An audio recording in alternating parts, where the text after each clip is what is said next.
बिस्मिल्लाहिर्रहमानिर्रहीम। अस्सलाम वालेकुम।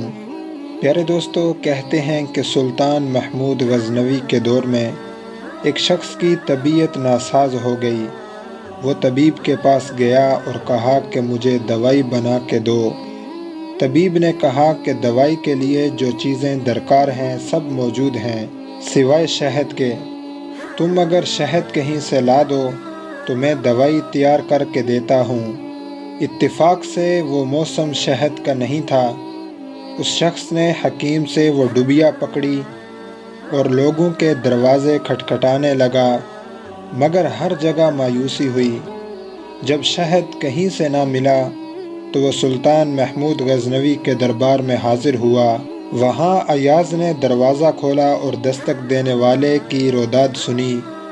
उसने वो छोटी सी डुबिया दी और कहा कि मुझे इसमें शहद चाहिए। अयाज़ ने कहा, आप तशरीफ़ रखिए, मैं बादशाह से पूछ कर बताता हूँ। अयाज़ वो डुबिया लेकर बादशाह के सामने हाजिर हुआ और अर्ज़ की कि बादशाह सलामत, एक साइल को शहद की ज़रूरत है। बादशाह ने वो डुबिया ली और एक तरफ रख दी और अयाज़ से कहा कि 3 मशकीज़ें उठा के उसको दे दो। अयाज़ ने कहा, हुजूर, उसको थोड़ा सा शहद चाहिए, आप 3 मशकीज़ें दे रहे हैं। बादशाह ने कहा, अयाज़ वो मज़दूर है, उसने अपनी हैसियत के मुताबिक मांगा है। हम बादशाह हैं, हम अपनी हैसियत के मुताबिक देंगे।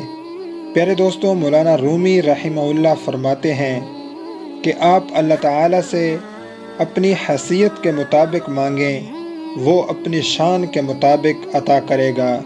शर्त ये है कि कोई मांगे तो सही। प्यारे दोस्तों, ऐसी ही मज़ीद वीडियोज़ देखने के लिए हमारा चैनल दस्तूर हयात सब्सक्राइब कर लें। अपना बहुत सा ख्याल रखें। अस्सलामु अलैकुम।